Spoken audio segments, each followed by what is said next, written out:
El monólogo este está montado sobre una conferencia que yo llevaba dando desde hacía algún tiempo en muchas partes, en España y fuera de España, porque la he dado en México y en Buenos Aires y en Ecuador, en fin.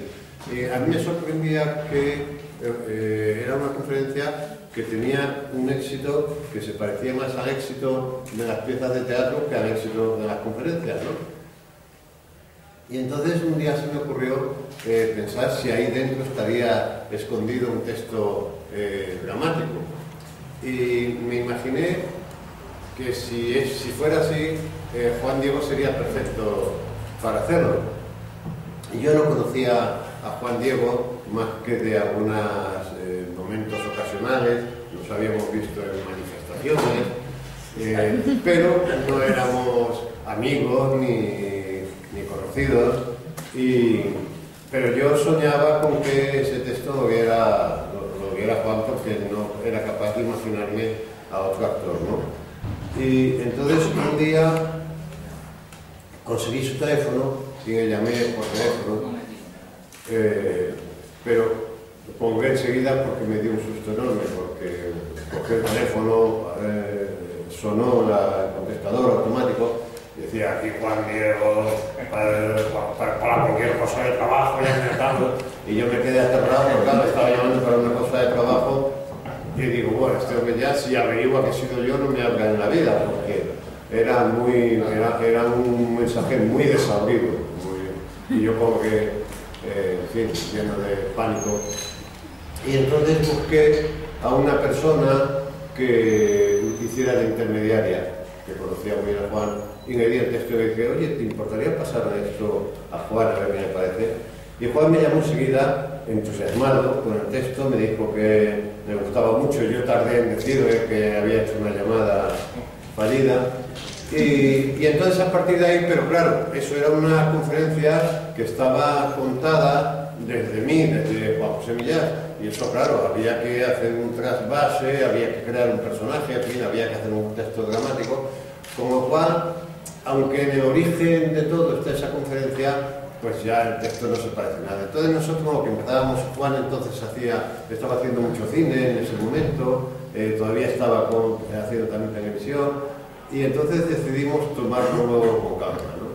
Y entonces lo que hacíamos es que una vez a la semana nos reuníamos en casa de Juan, al principio ellos solos, nos reuníamos hacia las 12, trabajábamos en el texto, íbamos trabajando, luego comíamos un cuscús maravilloso, yo iba por el cuscús, siempre lo he dicho, y luego ya a los 3 o 4 meses de estar trabajando solos se incorporó Emilio Hernández, el director, y ya fue un trabajo, yo calculo, como de 2 años, ¿no? Yo me llevaba deberes a casa, trabajaba, Juan lo veía, decía, no, me tira aquí un poco, ¿no?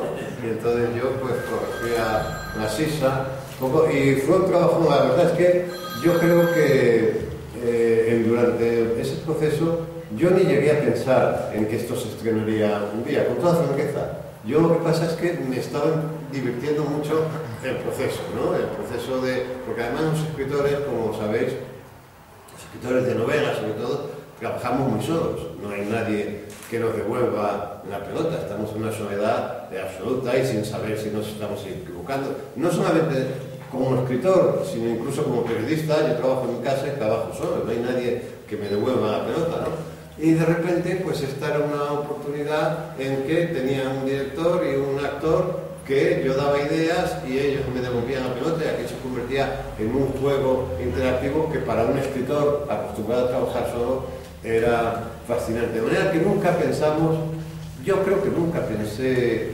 seriamente en estrenar, porque además la cosa la íbamos alargando, íbamos pasando también el proceso, era el viaje a Ítaca, ¿no? O sea, no teníamos ningún interés en llegar, pero por estas cosas raras de la vida y en unos momentos tan complicados, llegamos. Y llegamos con mucho éxito porque hemos hecho ya 2 temporadas en Madrid. Ahora mismo hemos terminado la segunda en Teatro Español, estrenamos la temporada anterior en Bellas Artes, hemos vuelto al Teatro Español, pues creo que con un 98% de ocupación, los 2 meses que he estado ahora, y entre tanto, sin parar, haciendo una gira que desde luego a mí me admira la fortaleza de Juan, porque no ha flaqueado en todo este tiempo. Hicimos un año, el 1 de noviembre, y no ha flaqueado, no ha cogido un catarro, no ha cogido una gripe, está con la fiebre y la fuerza que veis, y claro, pues ya el sueño, en fin, de alguien que ha nacido aquí, pues Valencia, era estrenar aquí en Valencia, y además en un teatro tan bonito. Creo recordar que en este teatro yo lo conozco porque daban los premios Turia, y ahí nos vimos nosotros por primera vez. Seguramente, Sí, los sí, premios sí. Turia quedamos premiados. Sí, vamos. Y dando la perplejidad que a él le han producido y producía el encuentro con las palabras de niño o extraño, que es el hecho de hablar, el hecho de que las palabras lleven una doble vida, porque lo que pone, porque tienen un significado en el diccionario y un significado en la vida. Si tú buscas vagina en el diccionario, dice conducto de paredes membranosas que en las hembras une la vulva con el útero. Has hablado de los mamíferos, De los mamíferos, perdón.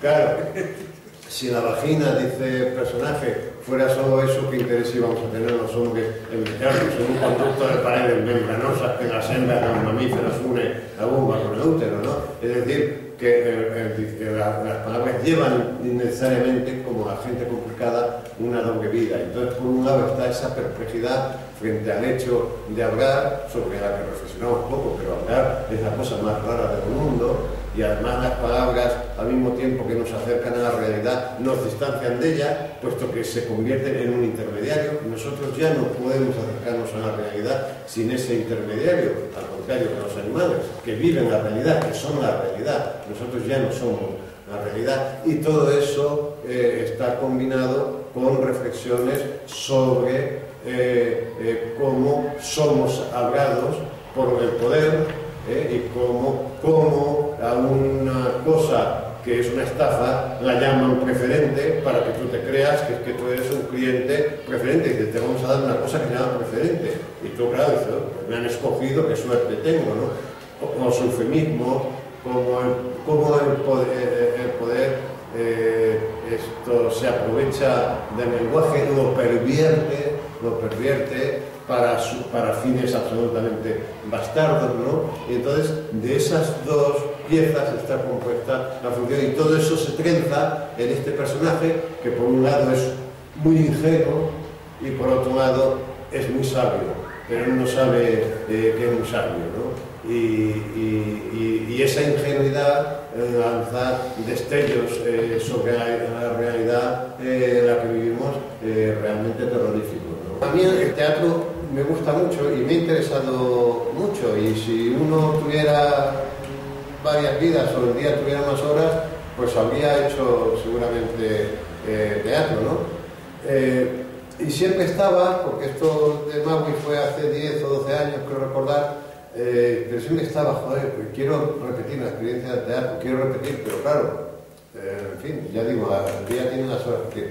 Y fue cuando, haciendo esa gira yo con mi conferencia, veía que el éxito de la conferencia no era la conferencia, era el teatro, cuando se me ocurrió esto. Es decir, yo no pensé esto como pieza de teatro, sino que al ver la respuesta del público cuando la ver, pensé, aquí debe haber un hecho teatral escondido, ¿no? Y esto es lo que me preguntaba yo a Juan Diego, porque Juan Diego es muy fascinante, porque si veis en el rato que llevamos aquí, está dando un taller de teatro. O sea, es famoso, que te da un taller de teatro, en una comida te da un taller de teatro, como me tienes un poco de lengua, ¿no? Y entonces yo lo que preguntaba, mi pregunta es, ¿aquí hay agazapado un hecho teatral? Y él me dijo, sí, claro, hay que trabajar muchísimo, porque ya digo, es una clase. Pero nació de ese modo, que mi sospecha, porque bueno, tú das una conferencia, te sale mejor o peor, la gente te aplaude, mejor o peor, pero el éxito de esta conferencia a mí me sonaba al éxito que se tenía en el teatro cuando las cosas han ido bien. Y entonces dije, pues aquí debe haber esto. Y él me confirmó, por iba a decir que Juan tiene un discurso sobre el teatro muy interesante. ¿Pero usted se consideraría, aparte de como novelista, se consideraría como dramaturgo en este momento? Bueno, en la medida en que he hecho esta pieza, pues bueno, no me importa que me llamen dramaturgo, ¿no? Que es una palabra amenazadora, que rima con búho. Que un fuego del alma, un Pero finalmente esto de los géneros literarios, pues sabes, también está muy puesto en cuestión, ¿no? En fin, uno, como no sé si era Zenobio, que decía, uno hace punto y luego, en fin, se acopla.